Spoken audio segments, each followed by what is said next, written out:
vaxtınız xeyir olsun. ARB 24'te iş vaxtı başlayır. Arktika indi yalnız buz və soyuq torpaqlar deyil. Burada yeni global güc balansı formalaşır. Grenlandiya isə bu oyunda açar rol oynayır. ABŞ-nin bu adaya tam nəzarəti ehtimalı şimal dəniz yolu, enerji və nadir metallar üzərində manevr imkanlarını artırır. Eyni zamanda Rusiya öz dominant mövqeyi ilə də Arktikadakı strateji üstünlüyünü qoruyur. Amma ortaya sual çıxır. ABŞ resursları ələ keçirtməyə çalışsa da, Moskvanın üstün mövqeyi qarşısında Arktikada balansı dəyişmək mümkün olacaqmı? ABŞ-nin Grenlandiyaya olan marağı Rusiya üstünlüyünü zəiflətmək xarakterini daşıyır ya yox, sujetdən öyrənəcəyik.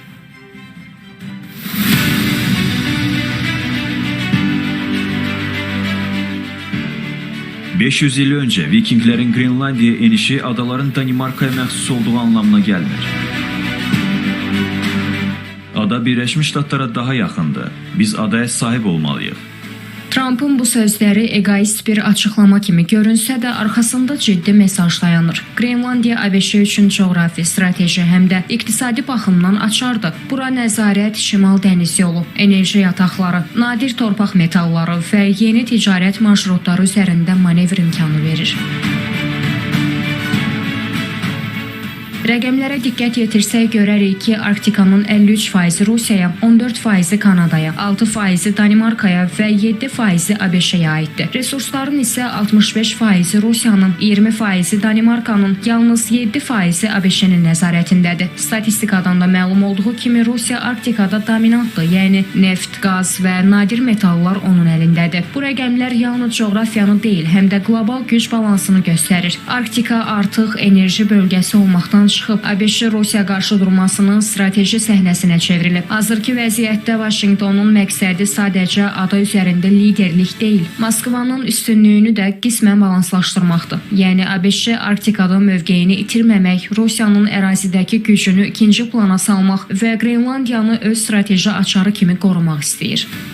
Trump'ın öz müşavirlərinin çoxu illər əvvəl Grenlandiyanı ələ keçirməkdən danışarkən sözün əsl mənasında təəssüfləndiklərini düşünürdülər. Budur, biz artıq ikinci dövrdəyik. Ağ Ev rəhbəri Trump'ın niyə Grenlandiyanı ələ keçirməklə hədələdiyini soruşanda o deyir ki, biz bu mövzu ilə bağlı istədiyimizi edərik. O illər əvvəl xəritəyə baxıb Grenlandiyanın həqiqətən də böyük olduğunu və Amerikanın bir istiqaməti kimi yaxşı göründüyünü demişdi. Yəqin bu bir fraqment idi.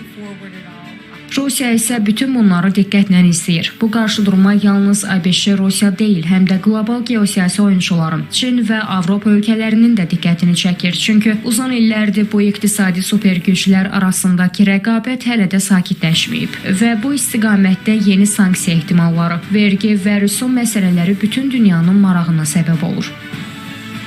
Burada en fazla toprağı olan ve sınırı bulunan Rusya olduğundan dolayıdır ki Rusya sanki hedefmiş gibi görünmektedir.